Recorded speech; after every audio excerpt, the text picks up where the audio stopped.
Exercise 12.1।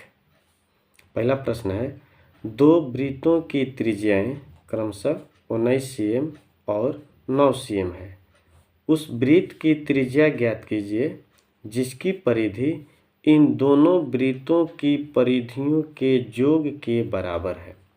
प्रश्न कह रहा है कि दो वृत्त हैं जिसमें एक की त्रिज्या कितनी है 19 cm और दूसरे की त्रिज्या कितनी है 9 cm।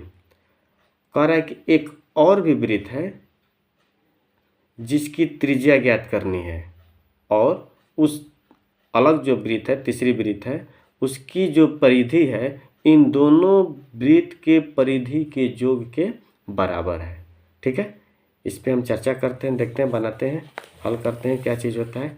ध्यान से देखिएगा, एक्सरसाइज 12.1 है। ठीक है, जैसा कि मान लेते हैं हम कि एक पहला वृत्त है।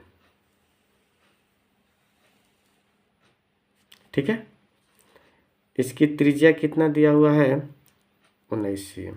ठीक है, इसके बाद एक और वृत्त है,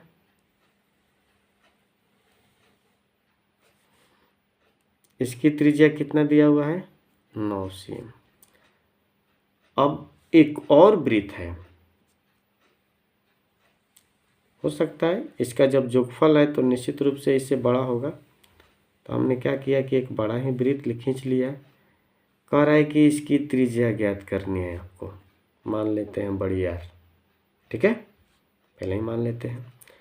देखिए, हल करने की प्रक्रिया बहुत आसान सा मैथ है, कोई ज़्यादा इसमें भारी नहीं है। जैसे देखते हैं हल करने की प्रक्रिया, माना पहले वृत्त की त्रिज्या r1 मान लेते हैं। वृत्त की त्रिज्या को तो हम लोग r ही मानते हैं, लेकिन यहाँ पे जब दो गो वृत्त है तो क्या करेंगे, पहले को मान लिए r1, यानी r1 का मान कितना दिया हुआ है 19 cm। ठीक है, तथा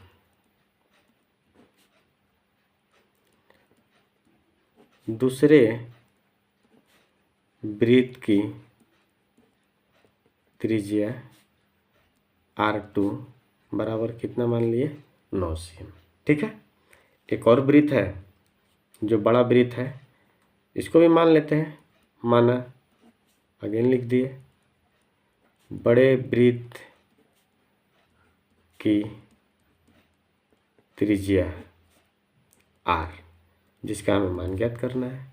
r बराबर वाट कर दिए, यानी प्रश्न सूचक चिन्ह। ठीक है, देखिए प्रश्न में क्या दिया हुआ था, प्रश्नानुसार उसमें जो हम लोग पढ़े थे लास्ट लाइन में दिया था कि, देखिए फिर से अगेन किताब लाते हैं, देखते हैं, दिया हुआ है उस वृत्त की त्रिज्या ज्ञात कीजिए, यानी उस बड़े वृत्त की त्रिज्या ज्ञात करनी है जिसका बड़ा r माने है, जिसकी परिधि इन दोनों वृत्तों की परिधियों के योग के बराबर है। यानी कि बड़े वृत्त की जो परिधि है, बड़े वृत्त की परिधि जो है, क्या कह रहा है, पहले वृत्त की परिधि प्लस दूसरे वृत्त की परिधि। अब तो प्रश्न के अनुसार साफ समझ में आ गया होगा। कह रहा है कि उस वृत्त की परिधि ज्ञात कीजिए, त्रिज्या ज्ञात कीजिए, यानी जो ये वृत्त बना हुआ है इसकी त्रिज्या ज्ञात करना है जिसकी परिधि इन दोनों वृत्त के परिधि के योग के बराबर है। देखिए लिख दिए, बड़े वृत्त की परिधि बराबर पहले वृत्त की परिधि प्लस दूसरे वृत्त की परिधि। ठीक है, आगे बढ़ते हैं। वृत्त की परिधि बराबर होता क्या है 2πr।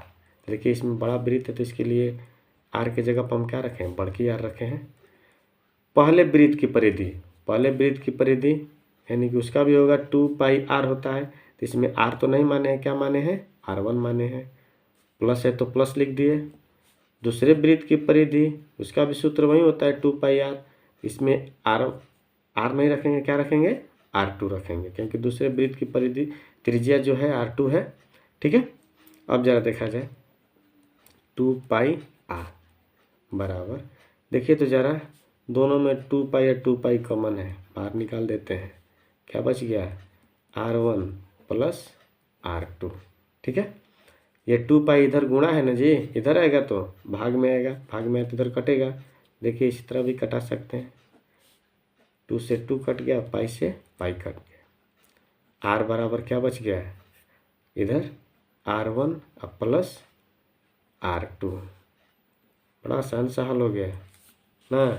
जरा देखिए R बराबर क्या बच गया, R1 प्लस R2। R1 का मान रख दीजिए, R1 का मान कितना है 19, R2 का मान कितना है 9, यानी R बराबर कितना होगा, दोनों को जोड़ दीजिए, कितना हुआ 28 cm। यानी R माने क्या है जी, बड़े वृत्त की त्रिज्या, इसलिए बड़े वृत्त की त्रिज्या बराबर कितना cm, 28 cm। ये आपका आंसर हो गया। ठीक है, अब चलिए आगे बढ़ते हैं नंबर 2 में।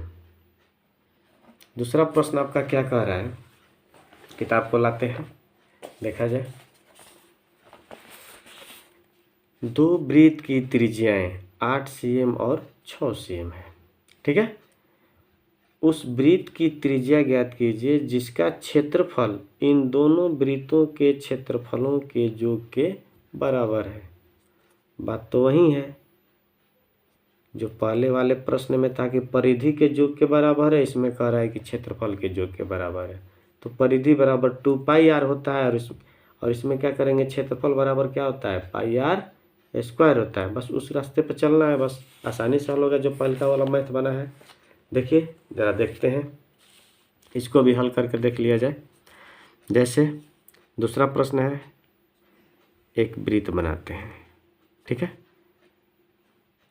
इसकी त्रिज्या दिया है किताब के अनुसार 8 cm। एक और वृत्त बनाते हैं, इसकी त्रिज्या दिया हुआ है 6 cm। अब सेम वही प्रक्रिया जो पहले वाला मैथ हल किए हैं, वही प्रक्रिया इसमें भी करते हैं।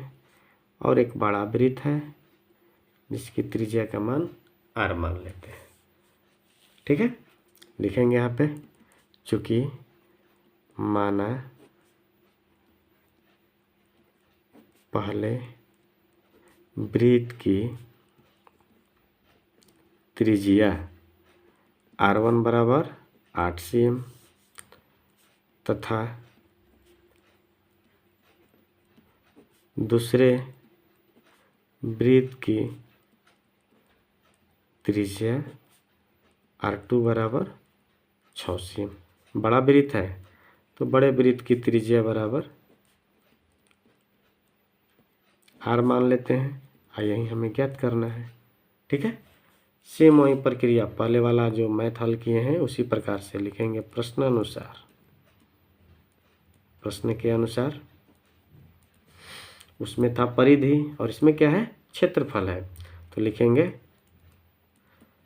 बड़े वृत्त का क्षेत्रफल,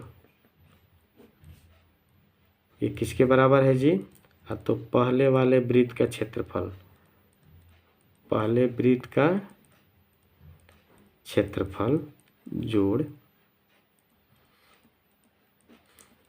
दूसरे वृत्त का क्षेत्रफल। ठीक है, जरा ध्यान दीजिएगा, वृत्त का क्षेत्रफल बराबर होता क्या है, तो πr² होता है ना जी, πr², इस तरह का। तो हम लोग क्या करेंगे, यहाँ पर पाई लिख दिए, r² है तो बड़ा वाला वृत्त है, तो इसके लिए r की जगह पर बड़ी वाली r लिखना है, r² बराबर पहले वृत्त का क्षेत्रफल, तो पहले वृत्त का क्षेत्रफल बराबर पाई, यहाँ पर r² है लेकिन यहाँ पर r की जगह पर क्या माने हैं, r1 ना, तो r1 का स्क्वायर कर देंगे। दूसरे के लिए पाई r2 का स्क्वायर कर देंगे। ठीक है, अब देखिए आगे बढ़ते हैं, पाई है तो इसी तरह लिख लिए r², दोनों में देखा जाए पाई कॉमन है, बाहर निकाल लेते हैं, यहाँ पर क्या बचेगा R1 का स्क्वायर, यहाँ पर क्या बच जाएगा R2 का स्क्वायर। ठीक है, देखिए तो पाई गुणा में है ना, इधर आएगा तो क्या हो जाएगा भागा में, कट जाएगा पाई पाई, घटा देते हैं, क्या बच गया R1 स्क्वायर, सिर्फ R स्क्वायर बड़ी वाला, और यहाँ पे R1 का स्क्वायर और यहाँ पे R2 का स्क्वायर। ठीक है, अब मान रखा जाए, ये इसी प्रकार रख लेते हैं। R1 का मान कितना है 8, 8 का स्क्वायर, R2 का मान कितना है 6, 6 का स्क्वायर कर दिए। R स्क्वायर बराबर 8 का स्क्वायर करेंगे तो 64, 6 का स्क्वायर करेंगे 36, R स्क्वायर बराबर ये कितना हो जाएगा 100। ठीक है, अब ज़रा ध्यान से देखिए, R स्क्वायर बराबर कितना हो गया 100। अब R बराबर जब स्क्वायर है, जब दाहिने पक्ष या पक्षांतर होता है तो क्या बन जाता है, ये रूट में परिवर्तित हो जाता है। ठीक है, R बराबर क्या हो गया √100। R बराबर 100 का वर्गमूल कितना होगा 10, 10 cm, यानी कि बड़े वृत्त की त्रिज्या, बड़े वृत्त की त्रिज्या बराबर 10 cm, ये आपका आंसर हो जाएगा। ठीक है।